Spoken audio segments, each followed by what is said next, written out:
Well, hello everybody. Welcome back to Bison Workshop. I'm Bob. And in this video, I think we're going to try something a little different. Uh, we're going to work on the Big 9 50 cal. And I got to do something about that stock. That is the god-awfulest, ugliest freaking stock I've ever seen in my life.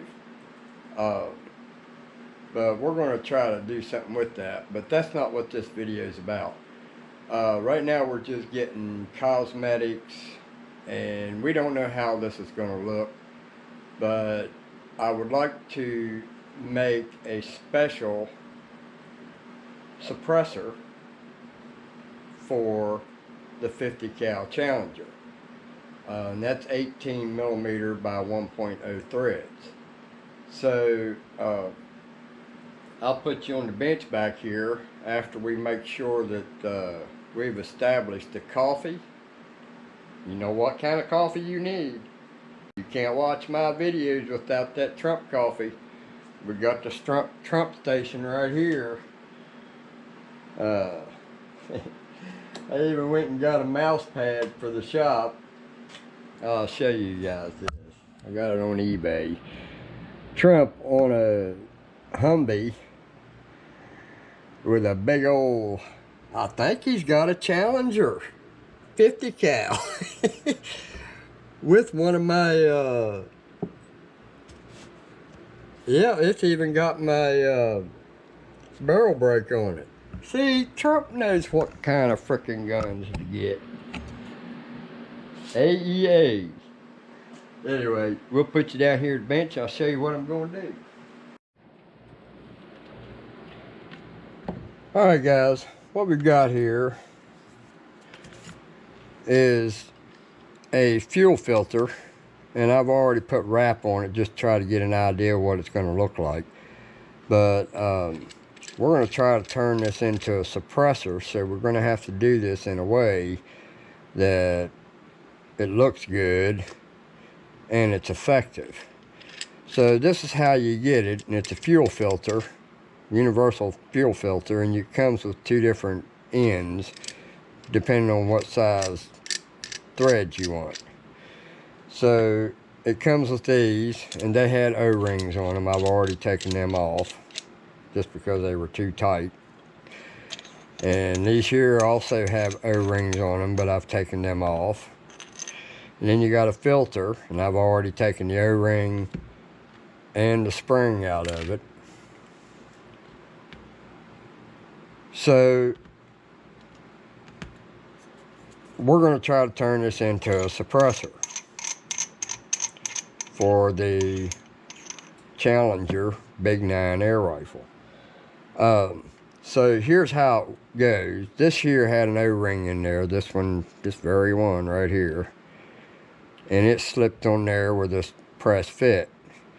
Now, I like the idea of using this as my filter for my suppressor. So we're going to try to keep this, and we've already measured to see how much clearance we have, and we do have clearance for a 1/2 inch 50 cal slug. So that allows me about 1 millimeter around, all the way around.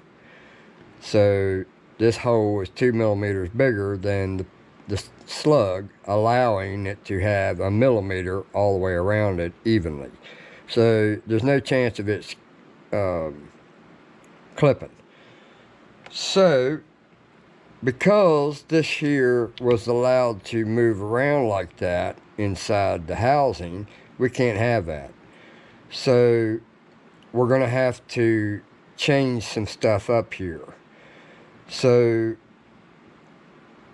I'm going to try to take this over to the lathe, and we're going to turn this boss off, because first of all, that boss is too small for a pellet to go through. So it's got to be eliminated.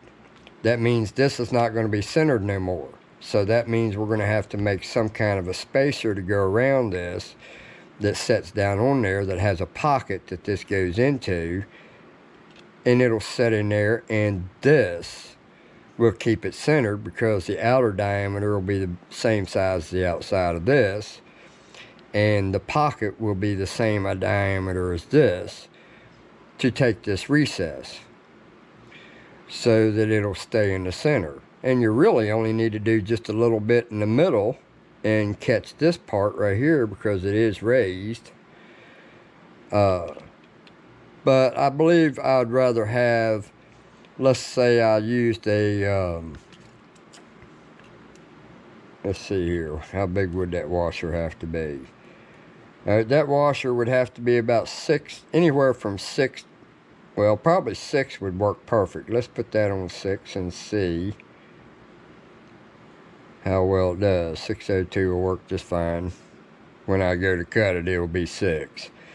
But that will bring me right to the edge of this right here and leave all this open. So I'm going to make a washer for it that is 6 millimeters wide. Then the washer will be as big as the inside of this right here is. Now this thread is actually bigger than the round part. So I found something that fits down in here perfect, and that's how I got my measurement. So I could have used my other calipers, and I probably still will. I've got a set of calipers that's got a little longer here. It might reach down in there to it. And the outer diameter of this washer will be the same as the inside diameter of this on the outside of this. Then once I've got my washer made, then I'll just cut out the pocket for this to set in so that it'll stay centered. And we'll make 2 of them, 1 on each end. Then we got to figure out how to turn this to cut that out to, what did we say? 1567 is what we're going to cut it to 5/8 actually. So we're going to try to do this without messing this up. So whatever I do, I'm probably going to have to make some kind of a collet for it, so I can slide this whole thing into a collet so that when you squeeze this and this, not this. And that way it'll be solid enough for me to drill that out to a 5/8. Alright, so then what our plan is, this will be how it's set up. This one has to be the end of the barrel, because if you notice the difference in the two, this one's got a bigger hole. This we're going to have to put in there, cut this off, the threads, use them for something else, face that off, drill it for 5/8, and this side will be done. This side, however, we got to cut this boss off, and I'll probably face that off all the way smooth to where it's silver. Then I'll turn that around in the chuck, and we're going to lathe all this off that's got the flat sides and bring that down to where it comes right to that point where it comes together and changes direction. So all this top stuff will be off. We may go further, but the reason being is we need to make sure we got enough metal to thread it onto the barrel. So this is pretty thick inside there, but I'm going to have to get me a gauge or measure it after I get this boss off. Then I'll know a little bit more as to how much I'll have, because this is going to fake you out, make you think it's got more than you actually have. So we've already figured out that the center of that thing is somewhere around about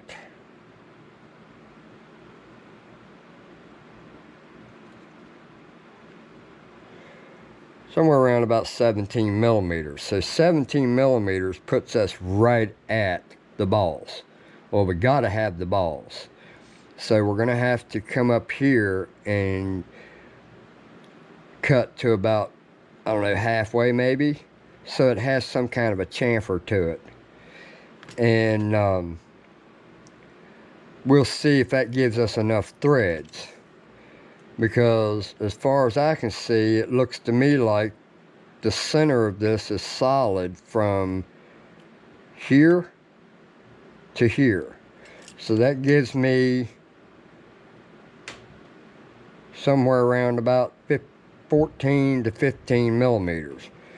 That'll be plenty to thread on there once I thread that 18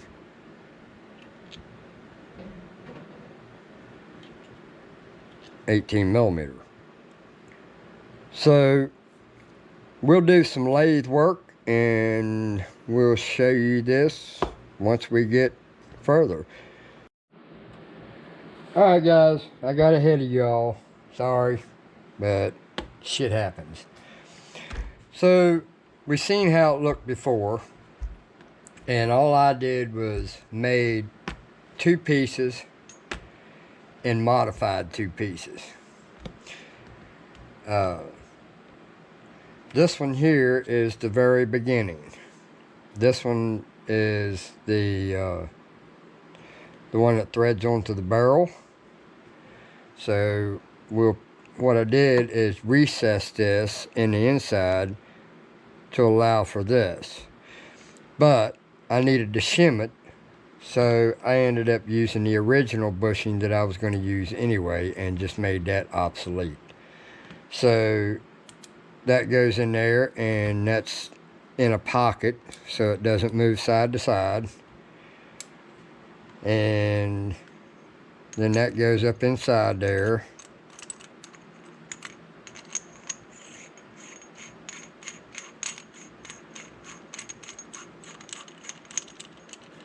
Alright, so there's how it looks. So then I made this piece, and I had to do a step up because it landed on half the threads. And when I only did, see, I originally made this piece to go in here, but it landed on the threads, so it made it so it was able to move. Well, we don't want it to move, so I made a longer one that this side is, or this size here is the size of the threads, and this one here is the size of the part that goes in it, or that's down in there that's machined. So then we stick that in there, and I've got it so that this filter is acting as the spring. So I've adjusted it by milling so much off of the back side of this one to make it so it would work.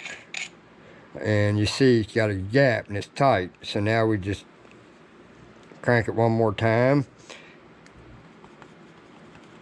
and now it doesn't rattle. So now let's go over to the gun. Let's see if a pellet will fall through. It will. It just got in crooked. But this is the size of the pellet, and we got plenty of room. So we'll go over to the gun and we'll see how it looks. So now what I've done is recessed this part right here so that it goes over the barrel. So we got all the threads in there and looks really good. So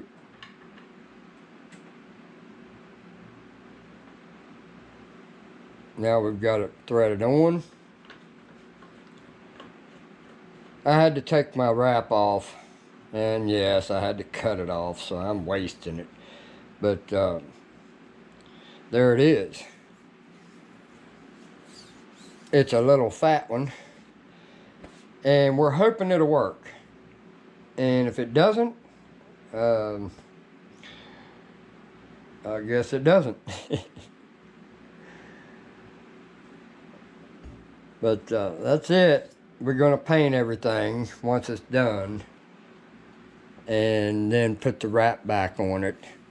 I was going to leave the nuts on there, the fittings, But I just turned this one in, put the O-ring on it, turned it in there, and then I turned it down until it looks like that. I just did a couple step ups just to give it a design.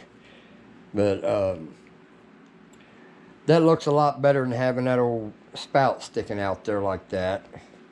So there is one of the projects that I had to make for this. So we want to do something about this stock, and I'm thinking real serious about flattening these sides here all the way down to here, and just flatten it and make it so that it kind of shaped like that. And I may put a tip on it, a black tip with an angle. I actually want to go longer with this stock, because it's either that or shorten the barrel, or the tank and the barrel. This tank is just too damn long. It puts too much weight out there on the end of the barrel, or the end of the gun. So I want to lighten this thing down a little bit, and I'm not worried about shot count. We'll test this later. Right now it's gotten dark on me, so we'll test this another time. And I still got to do a review on this gun anyway, so I need to actually get it sighted in. I don't know if I have it sighted in. I don't think I do. So once I get it sighted in, I'll do a review. I'm just waiting on a good day to do it. So but anyway, hope you guys, I didn't show any lathe work because I just didn't feel like doing it. I haven't felt good all day, so I just decided to just get it done and be done with it. So yes, it's a little one, and if it doesn't work for this, maybe it'll work for 22 or 25, or maybe even a 30. All I'd have to do is make adapters, and I've already got them. I just got to modify them to adapt it to a different caliber. So now we have two attachments for this. We've got the barrel brake, which I think's in there in the house. So I got a barrel brake for this, and I got this, and I'm so certain that it'll work. We may have to drill holes in the side, vent holes in the back for exhaust. I don't know yet. I'm going to shoot it first. You can drill a hole out, but you can't put it back in. So why don't we just test it without the holes, see how it works. If it sounds okay, just leave it the hell alone. But I'm not one of those that likes to push the envelope. So anyway, hope you guys enjoyed this. Don't forget to like, share, comment, subscribe. You guys have a good one. Later.